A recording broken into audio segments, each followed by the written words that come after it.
So if you like punk and you don't know who Poly Styrene and the X-Ray Specs are, this is me telling you that you might need to reevaluate what you think you know punk is for a little bit. Hello everybody, welcome back to Metalania Antiquity. My name is Teray and today we're going to be talking about Poly Styrene and the X-Ray Specs. Since I want this video to focus mostly on the influence of the lead singer Poly Styrene, I want to throw in a few facts about the band before we really dive into her life and who she was and what she struggled with. So to begin with, the band. It was not a very long-lived venture. The band formed in 1976. They had their first performance at the Roxy in London in 1977, and by 1978, by the late 1978, the band had dissolved completely. There was 5 members total. There was Marion Elliott, also known as Poly Styrene, their lead singer, Jack Airport, Paul Dean, B.P. Herding, and Laura Logic, their saxophone player. Yes, you heard me right. It was a punk band with a saxophone player. And the formation of the band really started when Polly saw the Sex Pistols performing in 1976. And that kind of changed her idea because she'd already been produced. She'd already come out with several singles that were more kind of reggae, on the lines of reggae and ska. That's what she had done before. And then in 1976 is when she transitioned into punk and began forming the X-Ray Specs. The band itself has a very interesting history. Like I said, it lasted for very few years. An interesting thing is that there's a lot of sexism that played into part of why the band started dissolving as quickly as it did. And the main thing is, after their performance at the Roxy, and after they had already produced their first album, the Poly Styrene was pitted against her saxophone player, Laura Logic, and therefore kicked her out of the band. And from that point on, the band's quality started to decline, according to the members of the band. And kind of before I get into her life, just so you know, everything that I am telling you has come straight out of this book, Dayglow, the Poly Styrene Story, written by punk historian Kate Howe and Poly Styrene's daughter, Celeste Bell. I really do recommend getting this book. It is very interesting and it is full of interviews of people who knew Poly, who interacted with Poly. It's interviews from the band members, interview with Celeste Bell's father, Poly's husband, Vivian Westwood, and Boy George, people she knew. So it is a very interesting book, and if after this video you do want to learn a little bit more about her, this book, 100%, I do recommend. So, now that I've explained a little bit about the band, let's get into Poly herself, because her character, her life is probably one of the most interesting and tragic stories in regards to music that I've ever really seen. Let's get into it. Marion Elliott, also known as Poly Styrene, grew up in London in the 60s and 70s. Not only, and this was a challenge because not only was her family poor, she was also mixed race. Her father was a Black Dominican man and her mother was white.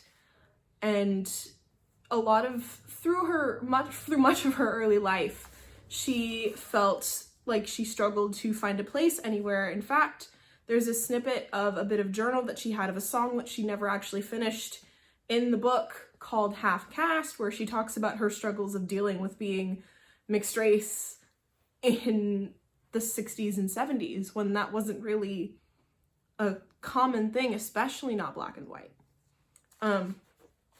Moving on from there, Poly actually dropped out of school, which is interesting when you consider that her math teacher while she was in secondary school or high school equivalent here in the US was Brian May of Queen before he joined Queen. In the book, it actually talks about, in an interview with her, it talks about seeing him practicing up on the roof after calling in sick from school, and her friends would skip and they'd just see him hanging out playing his guitar on the roof.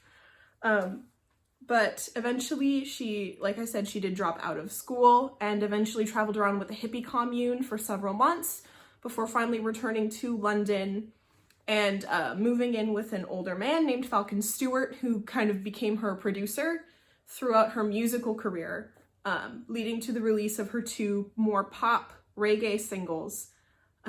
She not only did she do the music, she also owned her own clothing store on the same street where Vivienne Westwood opened one of her first storefronts, Sex, and was actually very good friends with Vivienne Westwood.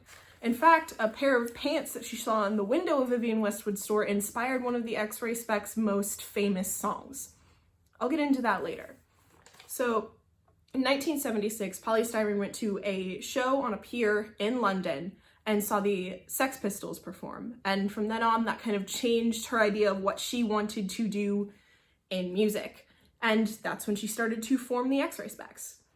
Now, the X-Ray Specs was an interesting aesthetic for punk because, as a lot of people associate the late 70s with like the really grungy, dirty punk, you've got the Clash, the Who, Sex Pistols, Mohawks, safety pins, all of that kind of thing. But the X-Ray Specs were very much the opposite. There was a lot of bright colors, a lot of day glow, it was more neon punk than what we really associate the grungy, dirty punk, like what we associate punk with now. It was lighter, it was brighter, and it was tended to be more upbeat. And the message was a lot different. A lot of Poly's songs were still anti-establishment, but how it was delivered was far more, I think, interesting than what a lot of typical punk musicians during that time were doing, because it was ahead of its time, quite literally far ahead of its time. You didn't see music coming like that until quite a few years later, and all of it started with the X-Ray Specs and Poly. Now, getting into the band's first performance, which you can find on Spotify, their Live at the Roxy album was a live recording of their very first performance, during which Murphy's Law was in full effect. Now, keep in mind, this was in 1977, so the recording itself is quite rudimentary. However, during that first performance, the drummer dropped his drumsticks at the beginning of their first song, and the guitar player's strap broke. So, essentially, their first recording that lives on forever on their Live at the Roxy album was a hot mess. A hot Murphy's Law mess. However, that did not stop the band from gaining quite a bit of popularity because of how different their music was than any other band out there performing at the time.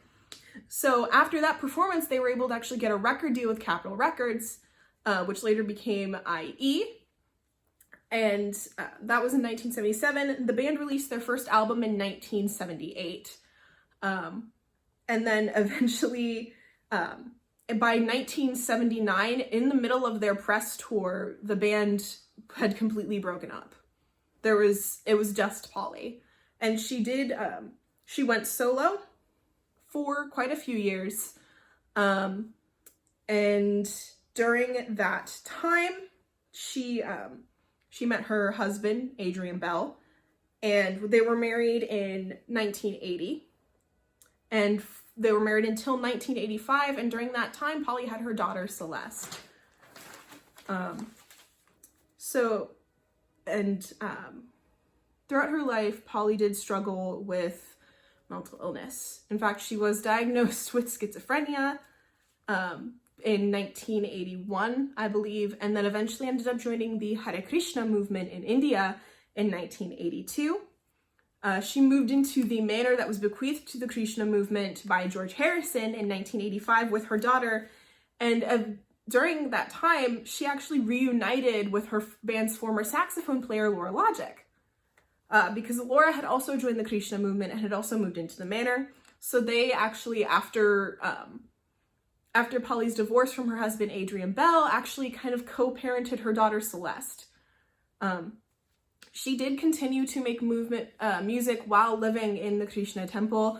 However, it was far from the standard of what people expected from her. The music was different, and the lyrics often tilted toward religious fanaticism with the Krishna movement, as opposed to her very bright, bubbly, anti-consumerist, anti-capitalist lyrics that people more associated her with. She did, when she, after she reunited with Laura at the Krishna temple, the two actually did perform a mini set of the X-Ray Specs songs at the Glastonbury Festival in 1986. But at that point, her songwriting skills has already begun to far decline from the norm. And this was not only due to her fanaticism, but also due to her struggling with mental illness, because at that point, it was realized that her schizophrenia had been a misdiagnosis, and that she was not schizophrenic. She was in fact suffering from manic depressive bipolar disorder. So there was her struggle with mental illness was very up and down. It was a very difficult thing for her to manage, especially being a single mother and having a crisis of career and a crisis of religion all at the same time. Eventually, her struggles with mental illness got to the point where she had to move out of the Krishna temple, and she lost custody of her daughter to her mother. And she entered into an abusive relationship, and it was essentially impossible for her to keep a steady job due to the abuse she was suffering at home from the boyfriend, and her mental illness is getting in the way of her being able to accurately and well cope with the situation that she was facing. And all of this kind of wrapped up in her also losing the rights to her music, very similar to what Bob Marley's family went through when all of his music was distributed and lost. She had to go to court to fight to get all of her music back. And she eventually did win, but it was a great financial strain on her, especially due to, as mentioned, her inability to keep a job due to her numerous mental illness, her issues with her mental illness. Eventually, she did get herself back on track, battling a drug addiction, and finally being able to get her mental illness under control. The X-Ray Specs actually were able to reunite in 2008 at the Roundhouse.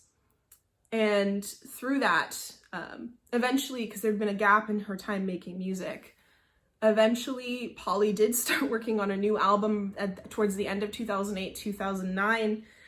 However, she started becoming very ill in June of 2010. And by December of that year, she had been diagnosed with cancer. And unfortunately, Poly Styrene died in hospice of cancer on April 25th, 2011. Now that I've given you kind of a summary of her life and what she went through, I want to kind of go through some of her music.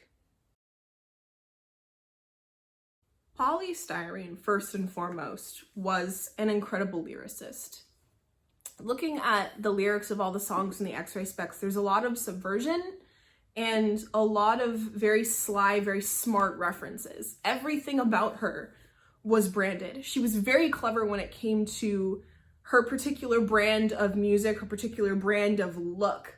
In fact, she created the costumes and the aesthetics for every single member of the band. In fact, in Dayglow, there is actually an interview bit with Paul Dean, one of the members of the band, of him being essentially dragged to Poly's storefront and being just given armloads of things to wear that were just all bright and Dayglow and obnoxious, essentially.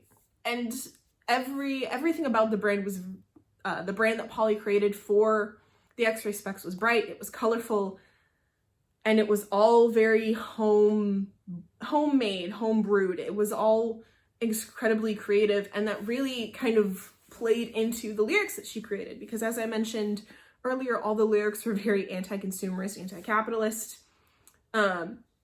In fact, there's several songs that are very, very much play into that theme, and a lot of them do play into this idea of identity politics, gender politics, the body politic. Everything is in her lyrics, and it's very cool to listen to that music now because it was written all the way back in 1977, but you listen to that album and it feels like something that somebody today could have written. So the song Identity is probably one of my favorites, and there's some very kind of poignant lyrics in there that kind of speak to the issues that Poly was having in seeing herself represented in other things that a lot of Black and brown people see today. Because there is a line, when you look in the mirror, do you see yourself? Do you see yourself on the TV screen? Do you see yourself in the magazine? And a lot of us don't. A lot of times that's a very recent development for a lot of young Black, brown, Asian people, is being able to see yourself accurately represented, and represented in a wide range of media. There's also her song, the most famous song by the band, which is called "Oh Bondage Up Yours," which is the song that was inspired by a pair of pants in Vivienne Westwood's store.